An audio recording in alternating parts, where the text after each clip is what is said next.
While banks have been collapsing like giant packs of dominoes, Credit Suisse has become another casualty. What happened to the banking system of the world's largest economy? In a now-deleted tweet, Michael Burry suggested that the crisis could spread more swiftly than we can contain. What are Michael Burry's thoughts on the state of the economy? Are we looking at another global catastrophe like 2008? How do we stay afloat in the impending disaster? Keep watching to find out. In 2019, Credit Suisse's market valuation was $32.45 billion. But UBS recently acquired the bank and all its assets for merely $3.2 billion. The bank had to liquidate its portfolio of government bonds before they reached maturity due to a run on deposits, which resulted in significant losses. As for Silicon Valley Bank, the Federal Deposit Insurance Corporation, or FDIC, eventually intervened and took control of the bank because it collapsed after depositors attempted to withdraw $42 billion in cash from the institution in a single day. It was a big deal, but believe it or not, it didn't end there. Since then, similar problems have also affected two other American banks, Signature Bank and First Republic. But now it's Credit Suisse, whose collapse resulted in a $3.2 billion takeover from UBS and lifeline assistance from the Swiss National Bank. But what on earth set off this catastrophe? And will it be another domino in the death of the global banking system? Interesting enough, the collapse of Credit Suisse actually doesn't bear any resemblance to the collapse of the US banks that we have witnessed. In the instance of Credit Suisse, a slow, protracted string of scandals and poor performance eventually drove the company to the verge of collapse. Since the end of the global financial crisis, the bank has only experienced downward pressure on the stock, which has seen its share value drop by approximately 95%. According to Statista, Credit Suisse's largest market cap post-2008 was 58.3 billion Swiss francs, even though the bank had recorded a valuation of 81.9 billion in 2006.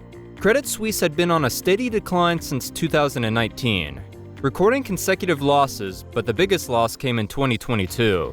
The bank lost 52% of its value within one fiscal year. It probably also has a lot to do with the incessant scandals surrounding the bank.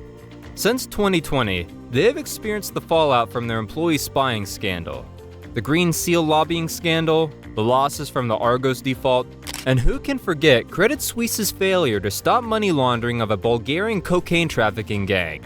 Each of these errors only serves to increase downward pressure on the stock price. But more crucially, it leaves depositors and customers of Credit Suisse with a more negative impression of the company. As time went on, fewer and fewer people wanted to do business with them because of their reputation as a shady institution. This prompted the bank to hire Ulrich Kerner as its new CEO in July of last year in an effort to turn things around. He announced a new company strategy, but sadly, he was unable to attract investors. The enormous capital raise that was anticipated to coincide with the new plan alarmed investors and caused the shares to crash. In the fourth quarter of last year, they had net asset flows of 110.5 billion Swiss francs and their largest yearly loss of 7.29 billion Swiss francs since the global financial crisis. To make matters worse, the head of the Saudi National Bank, Credit Suisse's largest shareholder, declared that the bank would under no circumstances purchase additional shares, claiming that it wished to maintain its ownership below 10% to avoid the additional red tape associated with having a significantly higher position. The shares of Credit Suisse fell 20% in one day as a result of this announcement, which was certainly compounded by the failure of Silicon Valley Bank the previous week and the immediate anxiety regarding the stability of the global banking system. No organization, no matter how large, can survive this death spin. In essence, it was a multifaceted death spiral brought on by years of scandals, bad performance, and more recently, client withdrawals, significant losses, and investor fear. But the next day, a lifeline appeared. In response, on Thursday, March 16th, the group issued a press release stating that Credit Suisse intends to exercise its option to borrow from the Swiss National Bank up to 50 billion Swiss francs, under a covered loan facility and a short-term liquidity facility, both of which are fully collateralized by high-quality assets.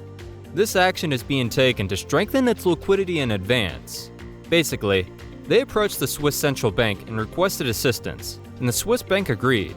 This was a very wise move from the bank, since it reduces the short-term panic that would otherwise arise from a potential liquidity crisis, which would otherwise result in a run on the institution. That's what happened with the other American banks, but the Swiss bank stepped in to save the day. The Swiss National Bank issued a press statement announcing that UBS today announced the takeover of Credit Suisse after the bank confirmed just 3 days before that they will in reality merge with UBS, with the assistance of the Swiss authorities. Assistance from the Swiss federal government enabled this takeover. And with Credit Suisse's acquisition by UBS, a solution has been found to ensure financial stability and safeguard the Swiss economy, according to the Swiss Financial Market Supervisory Authority, or FINMA, and the Swiss National Bank. In this rare circumstance, both banks have full access to the SNB's current facilities, allowing them to request liquidity from the SNB in compliance with the rules on monetary policy instruments. This is actually a pretty excellent outcome since it ensures the bank continues to exist. Overall, the merger will see UBS acquire Credit Suisse for a mere $3.2 billion, with Credit Suisse shareholders receiving 1 UBS share for every 22.48 Credit Suisse shares. It isn't flawless, but then again, nothing is. The Swiss regulator FINMA announced on Sunday that 81 bondholders would be wiped out as a part of this deal. Which is strange because typically bondholders get paid out before common shareholders, but in this case, while shareholders aren't really doing well, they're still receiving something. You may have seen headlines about how some Credit Suisse bondholders are actually pretty angry about this. For every 22.48 Credit Suisse shares, they receive 1 UBS share, whereas the 81 bondholders receive, well, nothing. Although it ain't flawless, most people agree that it was probably the best thing that could have happened. There was never going to be a perfect choice in a situation like this. The acquisition of Credit Suisse by UBS actually seems to offer the easiest option, although there will still be some volatility. In the interim, there would have been a significant upheaval if Credit Suisse had failed and been completely insolvent. Is this where it ends? Or is there more pain coming from the banking system? Let's take a look at global outlook. The big US banks have stronger capitalization and lower risk than at any time in anyone's memory. Even though the European banks are not as well funded, the books are looking good. But on the 30th of March 2023, the big short investor, Michael Burry, tweeted, "Going back to the 1920s, there have been no BFTD generation like you. Congratulations." This might seem like another cryptic tweet from Michael Burry that seems unrelated, but that's how he sees several steps ahead. Although he points to the gloom of 1929, the Great Depression, he posts a graph from Bloomberg that shows how 2023 is shaping up to be the second best year for the dip buying strategy. That's some optimism we could use right now, right? So it doesn't appear that the Credit Suisse disaster will develop into a full-fledged banking crisis. And there are really just two explanations for it. First of all, the financial sector doesn't appear to be experiencing a serious systematic problem. Although there is a cash shortage and interest rates are rising, there isn't actually a structural problem. Take Silicon Valley Bank, Silvergate, and Signature Bank as examples. They all messed up as a result of operating in highly vulnerable business segments and improperly managing their interest rate risk. In order to try and satisfy the withdrawals, which ineluctably led to their ships sinking, they had to liquidate their bond portfolios at significant losses since their deposit was all that was needed to withdraw money. This situation wasn't the same in the case of Credit Suisse. But in this instance too, there was no systematic problem. Rather, the bank was very poorly run, and things finally got ugly. The second point is that it's plain to see that the central banks all over the world are keeping a close eye on this development and are prepared to act quickly to prevent a crisis of confidence. Even though that the regulations state that they should only be covering the first 250,000 of each customer's deposits, the FDIC, Treasury, and Federal Reserve declared that they will cover all deposits at Silicon Valley Bank and Signature Bank.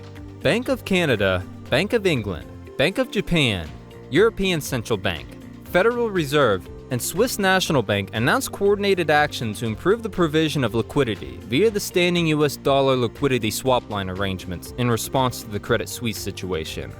It's that serious. The actions central banks are doing to assist the banking industry help investors feel confident and prevent extension of the domino effect of bank runs. Have we seen the last of it? Only time will tell. Thanks for watching this video. Don't forget to like, share, and subscribe to our YouTube channel so you don't miss out on any of our videos. See you next time. Stay tuned.